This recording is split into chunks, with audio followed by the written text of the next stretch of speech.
First question, draw a right triangle and draw the perpendicular from midpoint of the hypotenuse to the base. ഇവിടെ right triangle എടുത്തിട്ടുണ്ട്. ഈ right ട്രയാങ്കിളിൻ്റെ ഇതെന്താ hypotenuse. Right ട്രയാങ്കിളിൻ്റെ ഹൈപ്പോട്ടന്യൂസിൻ്റെ mid പോയിൻറ്റിൽ നിന്ന് അതിൻ്റെ opposite സൈഡിലേക്കൊരു perpendicular line വരച്ചിട്ടുണ്ട്. Prove that this perpendicular is half the vertical side of the large triangle. ഈ ഒരു perpendicular side അല്ലെ ഇപ്പോൾ ഈ പെർപെൻഡിക്കുലർ ലൈൻ എന്ന് പറയുന്നത് ഈ സൈഡിൻ്റെ ഈ വെർട്ടിക്കൽ സൈഡിൻ്റെ ലെങ്ത്തിൻ്റെ ഹാഫ് ആണെന്ന് പ്രൂവ് ചെയ്യുക. Prove that the distance from the mid point of the hypotenuse to the 3 vertices of the large triangle are equal. ഇതാണ് ഹൈപ്പോട്ടന്യൂസിൻ്റെ മിഡ് പോയിൻറ്റ്. ഹൈപ്പോട്ടന്യൂസ് എന്ന് പറയുമ്പോൾ ഈ ത്രികോണത്തിൻ്റെ കർണം. ഈ കർണത്തിൻ്റെ മിഡ് പോയിൻറ്റ് മധ്യബിന്ദുവിൽ നിന്ന് ഈ 3 വെർട്ടെക്സിലേക്കും ഈ വെർട്ടെക്സ് ഈ വെർട്ടെക്സും ഈ വെർട്ടെക്സും ട്രയാങ്കിളിൻ്റെ 3 വെർട്ടെക്സിലേക്കുമുള്ള അകലം ഡിസ്റ്റൻസ് സെയിം ആണെന്ന് പ്രൂവ് ചെയ്യുക. മൂന്നാമത്തെ question, prove that the circumcentre of the right triangle is the mid point of its hypotenuse. Circumcentre എന്ന് വെച്ചാൽ ഇതിൻ്റെ സർക്കം സർക്കിളിൻ്റെ സെൻറ്റർ ഈ ട്രയാങ്കിളിൻ്റെ 3 വെർട്ടെക്സും കൂടെ കടന്നു പോകുന്ന 3 വെർട്ടെക്സിലും കൂടെ കടന്നു പോകുന്നൊരു സർക്കിൾ വരച്ചാൽ അതാണ് ഈ ഒരു ട്രയാങ്കിളിൻ്റെ സർക്കം സർക്കിൾ അല്ലെങ്കിൽ പരിവൃത്തം എന്ന് പറയും. അതിൻ്റെ സെൻറ്റർ എന്ന് പറയുന്ന ഈ ഒരു ഹൈപ്പോട്ടന്യൂസിൻ്റെ മിഡ് പോയിൻ്റ് ആണെന്ന് പ്രൂവ് ചെയ്യുക. ഇവിടെ ഈ ഒരു ഫിഗർ നോക്കിക്കഴിഞ്ഞാൽ നമുക്ക് എന്തറിയാം, എ ബിയും എം എന്നും എന്താണ് ബി സിക്ക് പെർപെൻഡിക്കുലർ ആണെന്ന് നമുക്കറിയാം. എ ബിയും എം എന്നും എന്താണ് പെർപെൻഡിക്കുലർ ലൈൻസ് ആണ്, ബി സിക്ക് പെർപെൻഡിക്കുലർ ആണ്. എ ബിയും എം എന്നും ബി സിക്ക് പെർപെൻഡിക്കുലർ ആയതുകൊണ്ട് എ ബിയും എം എന്നും എന്തായിരിക്കും, പാരലൽ ആയിരിക്കും. എം എ സിയുടെ മിഡ് പോയിൻ്റ് ആണെന്ന് തന്നിട്ടുണ്ട്. എ ബിക്ക് പാരലലായിട്ട് എ സിയുടെ മിഡ് പോയിൻറ്റിൽ കൂടെ കടന്നു പോകുന്ന ലൈൻ എന്ന് പറയുന്നത് ബി സിയുടെയും മിഡ് പോയിൻറ്റിൽ കൂടെ ആയിരിക്കും കടന്നു പോകുന്നത്. അതുപോലെ എ ബിയും എം എന്നും പാരലലും ആയിരിക്കും. എം എൻ എന്ന് പറയുന്നത് എ ബിയുടെ ലെങ്ത്തിൻ്റെ ഹാഫും ആയിരിക്കും. ഇത്രയും കാര്യം നമ്മൾ പഠിച്ചിട്ടുള്ളതാണ്. പ്രൂവ് ചെയ്യാനുള്ളത് എന്തായിരുന്നു, എം എൻ എ ബിയുടെ ഹാഫ് ആയിരിക്കും എന്നായിരുന്നു പ്രൂവ് ചെയ്യേണ്ടത്. ഇപ്പം നമുക്ക് എന്ത് കിട്ടി, M N equal to half A B എന്ന് കിട്ടി. ഇവിടെ നമ്മൾ പറഞ്ഞത് എന്താ, എ ബി എന്ന് പറയുന്നത് ബി സിക്ക് പെർപെൻഡിക്കുലർ ആണ്, എം എന്നും ബി സിക്ക് പെർപെൻഡിക്കുലർ ആണ്. അങ്ങനെയാണെങ്കിൽ എ ബിയും എം എന്നും എന്തായിരിക്കും, പാരലൽ ലൈൻസ് ആയിരിക്കും. ഇനി എം എൻ എന്ന് പറയുന്ന ലൈൻ എ ബിക്ക് പാരലലായിട്ട് എ സിയുടെ മിഡ് പോയിൻറ്റിൽ കൂടെ പാസ് ചെയ്യുന്ന ഒരു ലൈനാണ്. അങ്ങനെ എ ബിക്ക് പാരലായിട്ട് എ സിയുടെ മിഡ് പോയിൻറ്റിൽ കൂടെ പാസ് ചെയ്യുന്ന ലൈൻ ബി സിയുടെ മിഡ് പോയിൻറ്റിൽ കൂടെ തന്നെ ആയിരിക്കണം പാസ് ചെയ്യുന്നത്. അങ്ങനെയാണെങ്കിൽ എൻ എന്തായിരിക്കും, ബി സിയുടെ മിഡ് പോയിൻ്റ് ആയിരിക്കും. ഇനി 2 സൈഡ്സിൻ്റെ മിഡ് പോയിൻറ്റിൽ കൂടെ പാസ് ചെയ്യുന്ന ലൈൻ മൂന്നാമത്തെ സൈഡിന് പാരലലും ആയിരിക്കും, അതുപോലെ മൂന്നാമത്തെ സൈഡിൻ്റെ ഹാഫ് ലെങ്ത്തും ആയിരിക്കും. അങ്ങനെ ഡയറക്റ്റ് നമുക്ക് എന്ത് പറയാം, M N equal to half A B എന്ന് പറയാം. അതായിരുന്നു നമുക്ക് prove ചെയ്യേണ്ടിയിരുന്നത്.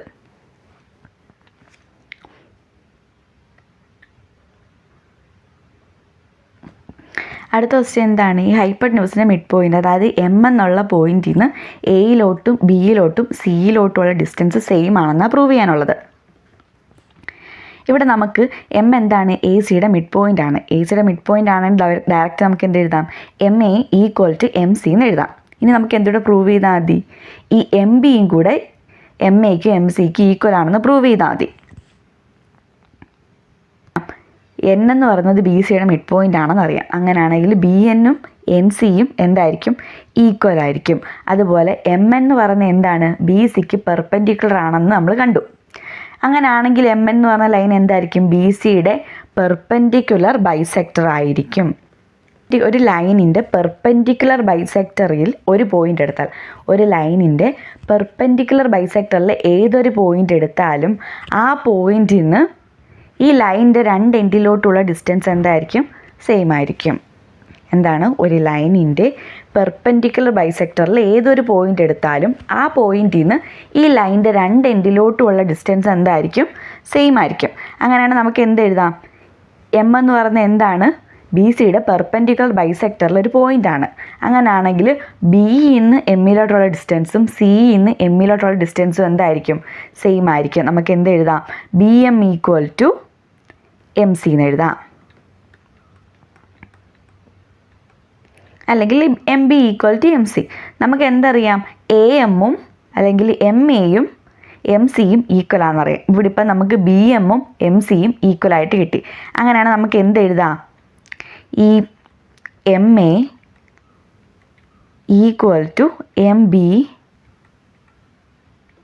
Equal to M C. ഇപ്പം നമുക്ക് എന്ത് കിട്ടി? എമ്മിൽ നിന്ന് എയിലോട്ടും ബിയിലോട്ടും സിയിലോട്ടുമുള്ള ഡിസ്റ്റൻസ് എന്താണ്? സെയിം ആണെന്ന് കിട്ടി. മൂന്നാമത്തെ ക്വസ്റ്റ്യൻ എന്ന് പറയുന്നത് ഈ എം എന്ന് പറയുന്നത്, അതായത് ഈ ഹൈപ്പോട്ടന്യൂസിൻ്റെ മിഡ് പോയിൻ്റ് ആയ എം എന്തായിരിക്കും? എ ബി സിയുടെ സർക്കം സെൻറ്റർ ആയിരിക്കും എന്ന് പ്രൂവ് ചെയ്യണം. സർക്കം സെൻറ്റർ, അതായത് സർക്കം സർക്കിളിൻ്റെ സെൻറ്റർ എന്ന് വെച്ചാൽ നമ്മൾ എ ബി സിയുടെ സർക്കം സർക്കിൾ എന്ന് പറയുന്നത് എയും ബിയും സിയും കൂടെ പാസ് ചെയ്യുന്ന, എയിലും ബിയിലും സിയിലൂടെ പാസ് ചെയ്യുന്ന ഒരു സർക്കിളായിരിക്കും എന്ത്? എ ബി സിയുടെ സർക്കം സർക്കിൾ അല്ലെങ്കിൽ പരിവൃത്തം. ഇതിൻ്റെ സെൻറ്റർ ആയിരിക്കും ഈ എം എന്ന് നമ്മൾ പ്രൂവ് ചെയ്യണം. ഇപ്പം നമ്മൾ നോക്കിക്കഴിഞ്ഞാൽ ഈ എം സെൻറ്റർ ആക്കിയിട്ട് ഒരു സർക്കിൾ, ഒരു ഡിസ്റ്റൻസിൽ ഒരു സർക്കിൾ വരച്ചാൽ എയും ബിയും സിയും എന്ത് ചെയ്യണം? ആ സർക്കിളിലൂടെ പാസ് ചെയ്യണം. നമുക്കൊരു കാര്യം അറിയാം, ഇപ്പം നമ്മൾ കഴിഞ്ഞ ക്വസ്റ്റ്യനിൽ പ്രൂവ് ചെയ്ത് എന്താ? എമ്മിൽ നിന്ന് എയിലോട്ടും ബിയിലോട്ടും സിയിലോട്ടുമുള്ള ഡിസ്റ്റൻസ് എന്താണ്? സെയിം ആണ്. അങ്ങനെയാണെങ്കിൽ നമ്മൾ എം സെൻറ്റർ ആക്കി ഈ ഒരു ഡിസ്റ്റൻസ്, അതായത് എം എ അല്ലെങ്കിൽ എം ബി എം സി, ഈ ഒരു ഡിസ്റ്റൻസ് റേഡിയസ് ആക്കി ഒരു സർക്കിൾ വരച്ചാൽ എയും ബിയും സിയും എന്ത് ചെയ്യും? ഈ ഒരു സർക്കിളിലൂടെ പാസ് ചെയ്യും അല്ലേ? അല്ലെങ്കിൽ എം സെൻറ്ററാക്കി നമ്മൾ ഈ ഒരു ഡിസ്റ്റൻസ് ഏതാ? എം എയും എം ബിയും എം സിയും ഈക്വൽ അല്ലേ? ഈ ഒരു ഡിസ്റ്റൻസ് റേഡിയസ് ആക്കി ഒരു സർക്കിൾ വരച്ച് ആ സർക്കിൾ ഇതിലൂടെ പാസ് ചെയ്യും, എയിലും ബിയിലും സിയിലൂടെയും പാസ് ചെയ്യും. അങ്ങനെയാണ് ആ സർക്കിൾ എന്തായിരിക്കും? ട്രയാങ്കിൾ എ ബി സിയുടെ സർക്കം സർക്കിൾ ആയിരിക്കും. അങ്ങനെയാണെങ്കിൽ എം എന്താണ്? ഈ ട്രയാങ്കിൾ എ ബി സിയുടെ സർക്കം സെൻറ്ററാണ്. നമ്മൾ എമ്മിൽ നിന്ന് ഈ എയിലോട്ടോ അല്ലെങ്കിൽ ബിയിലോട്ടോ സിയിലോട്ടോ ഉള്ള ഡിസ്റ്റൻസ് എടുത്തിട്ട് എം സെൻറ്റർ ആക്കി ഒരു സർക്കിൾ വരച്ച് കഴിഞ്ഞാൽ ആ സർക്കിൾ ഇതിലൂടെ പാസ് ചെയ്യും, എയിലൂടെയും ബിയിലൂടെയും സിയിലൂടെയും പാസ് ചെയ്യും. അങ്ങനെയാണെങ്കിൽ എം എന്താണ്? ട്രയാങ്കിൾ എ ബി സിയുടെ സർക്കം സെൻറ്ററാണ്. രണ്ടാമത്തെ question, prove that in any equilateral triangle the circumcentre, orthocentre and centroid coincide. ഒരു ഇക്വലാറ്ററൽ ട്രയാങ്കിൾ എടുത്താൽ, അതായത് എല്ലാ സൈഡും ഈക്വൽ ആയിട്ടുള്ള ട്രയാങ്കിൾ, സമഭുജ ത്രികോണം. ഈ ഒരു ട്രയാങ്കിൾ എടുത്തു കഴിഞ്ഞാൽ അതിൻ്റെ സർക്കം സെൻറ്ററും ഓർത്തോ സെൻറ്ററും സെൻട്രോയിഡും കോയിൻസൈഡ്, അതായത് ഒരു പോയിൻ്റ് ആയിരിക്കും ഇത് മൂന്നും. നമ്മൾ പ്രൂവ് ചെയ്യണം. സർക്കം സെൻറ്റർ എന്ന് വെച്ചാൽ നമ്മൾ നേരത്തെ പറഞ്ഞ കണക്ക് ഈ ട്രയാങ്കിളിൻ്റെ പരിവൃത്തത്തിൻ്റെ കേന്ദ്രം, അതായത് സർക്കം സർക്കിളിൻ്റെ സെൻറ്റർ. ഇനി ഓർത്തോ സെൻറ്റർ എന്തായിരുന്നു? ഈ ട്രയാങ്കിളിൻ്റെ 3 ഹൈറ്റ്സും 3 വെർട്ടെക്സിൽ നിന്നുമുള്ള ഹൈറ്റ്സ് പാസ് ചെയ്യുന്ന പോയിൻ്റ് അല്ലെങ്കിൽ മീറ്റ് ചെയ്യുന്ന പോയിൻ്റ്. അതായത് ഈ ട്രയാങ്കിളിൻ്റെ 3 ഉയരങ്ങൾ, 3 വെർട്ടിസസിൽ നിന്ന് 3 മൂലകളിൽ നിന്ന് നമ്മൾ ഹൈറ്റ്സ് വരച്ചാൽ ഈ 3 ഉയരങ്ങളുടെ മീറ്റ് ചെയ്യുന്ന പോയിൻ്റ് ആണെന്ത്? Orthocentre. ഇനി സെൻട്രോയിഡ് എന്ന് പറഞ്ഞാൽ എന്താ? ഈ ട്രയാങ്കിളിൻ്റെ 3 മീഡിയൻസും കൂടെ മീറ്റ് ചെയ്യുന്ന പോയിൻ്റ്. ഈ 3 പോയിൻറ്റ്സും എന്തായിരിക്കും? സെയിം ആയിരിക്കുമെന്ന് നമ്മൾ പ്രൂവ് ചെയ്യണം. ഏതിൻ്റെ കേസിലാണ്? ഒരു ഇക്വലാറ്ററൽ ട്രയാങ്കിളിൻ്റെ കേസിൽ, അതായത് സമഭുജ ത്രികോണത്തിൻ്റെ കേസിൽ. എന്താണ്? ഒരു ഇക്വലാറ്ററൽ ട്രയാങ്കിളാണ്. എന്ത് ചെയ്തിട്ടുണ്ട്? ഒരു സർക്കിളിൽ ഇൻസ്ക്രൈബ് ചെയ്തിട്ടുണ്ട്. അതായത് ഈ വരച്ചേക്കുന്ന സർക്കിൾ എന്തൊരു സർക്കിളാണ്? ഈ എ ബി സിയുടെ സർക്കം സർക്കിളാണ്, അതല്ലെങ്കിൽ പരിവൃത്തമാണ്. ഇനി എ ഡി എന്ന് പറയുന്ന ലൈൻ എന്താണ്? എയിൽ നിന്ന് ബി സിയിലോട്ടുള്ള മീഡിയനാണ്. എ ഡി എന്ന് പറയുന്ന ലൈൻ എയിൽ നിന്ന് ബി സിയിലോട്ടുള്ള മീഡിയൻ, അല്ലെങ്കിൽ ബി സിയിലെ മിഡ് പോയിൻറ്റിലോട്ട് എയിൽ നിന്നുള്ള ലൈനാണ് ഡി. അങ്ങനെയാണെങ്കിൽ ബി ഡിയും ഡി സിയും എന്തായിരിക്കും? ബി ഡിയും സി ഡിയും എന്തായിരിക്കും? ഈക്വൽ ആയിരിക്കും. എ ഡി എന്ന് പറയുന്നത് മീഡിയൻ ആയതുകൊണ്ട് തന്നെ ബി ഡിയും സി ഡിയും എന്തായിരിക്കും? ഈക്വൽ ആയിരിക്കും. ഇനി നമ്മൾ ഈ 2 ട്രയാങ്കിൾസ് കൺസിഡർ ചെയ്യുക. ട്രയാങ്കിൾ എ ഡി ബിയും ട്രയാങ്കിൾ എ ഡി സിയും കൺസിഡർ ചെയ്യാൻ പോവുക.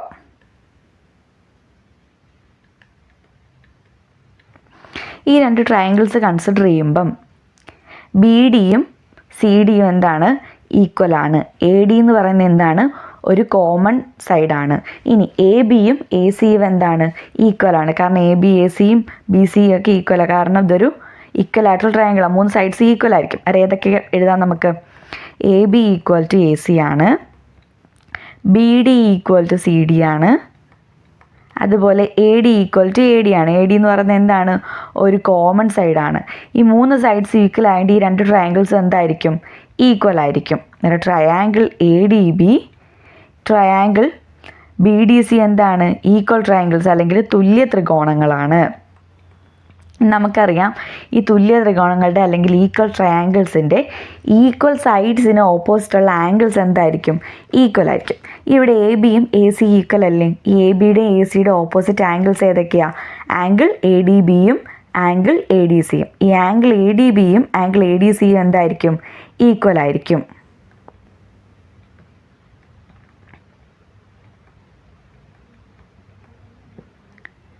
അതുപോലെ തന്നെ നമുക്ക് എന്ത് പറയാം? അതുപോലെ ആംഗിൾ എ ഡി ബിയും ആംഗിൾ എ ഡി സിയും ആഡ് ചെയ്യുമ്പോൾ നമുക്ക് എന്ത് കിട്ടും? 180 ഡിഗ്രി കിട്ടും. കാരണം ഒരു ലൈനിലുള്ള ആംഗിളാണ് അത് രണ്ടും. അത് രണ്ടും ആഡ് ചെയ്താൽ നമുക്ക് എന്ത് കിട്ടും? 180 ഡിഗ്രി ആയിരിക്കും കിട്ടുന്നത്. അത് രണ്ട് ഈക്വലും ആണ്, രണ്ടും ആഡ് ചെയ്യുമ്പോൾ 180 ഡിഗ്രിയും കിട്ടും. അങ്ങനെയാണെങ്കിൽ ഈ ഓരോ ആംഗിളും എത്ര ആയിരിക്കും? 90 ഡിഗ്രി ആയിരിക്കും. ആംഗിൾ എ ഡി ബിയും ആംഗിൾ എ ഡി സിയും എന്താണ്? 90 ഡിഗ്രിയാണ്.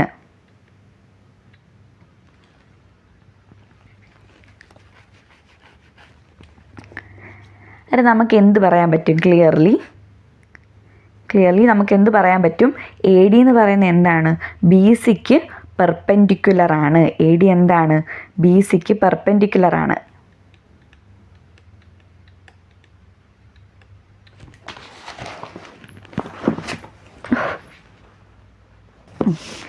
എ ഡി ബി സിക്ക് പെർപെൻഡിക്കുലർ ആയതുകൊണ്ട് തന്നെ എ ഡി എന്താണ്? ഈ ട്രയാങ്കിൾ എ ബി സിയുടെ ഓൾട്ടിറ്റ്യൂഡാണെന്ന് നമുക്ക് പറഞ്ഞുകൂടെ? അങ്ങനെ എ ഡി എന്ന് പറയുന്നത് ട്രയാങ്കിളിൻ്റെ ഓൾട്ടിറ്റ്യൂഡ് അല്ലെങ്കിൽ ട്രയാങ്കിളിൻ്റെ ഹൈറ്റ്, അതായത് ഈ ത്രികോണത്തിൻ്റെ ഉയരമാണെന്ന് കിട്ടി. ഇതുപോലെ സിമിലർലി നമുക്ക് എന്ത് പ്രൂവ് ചെയ്യാം? ഈ സി എഫ് എന്ന് പറയുന്നതും ബി എന്ന് പറയുന്നതും എന്താണ്? ഈ ട്രയാങ്കിളിൻ്റെ ഹൈറ്റ്സ് ആണെന്ന് പറയാം അല്ലേ? ഈ എ ഡിയും സി എഫും ബിയും എന്താണ്? ഈ ഒരു ട്രയാങ്കിൾസിൻ്റെ മീഡിയൻസ് ആണ്. ഇപ്പം നമുക്ക് എന്ത് കിട്ടി? എ ഡി എന്ന് പറയുന്നത് ഈ ട്രയാങ്കിളിൻ്റെ ഹൈറ്റ് ആണെന്ന് കിട്ടി. ഈ പ്രൂവ് ചെയ്തതുപോലെ തന്നെ നമുക്ക് എന്ത് പ്രൂവ് ചെയ്യാം? ബിയും സി എഫും എന്താണ്? ഈ ട്രയാങ്കിളിൻ്റെ ഹൈറ്റ്സ് ആണെന്ന് നമുക്ക് പ്രൂവ് ചെയ്യാം. അങ്ങനെ ആണെങ്കിൽ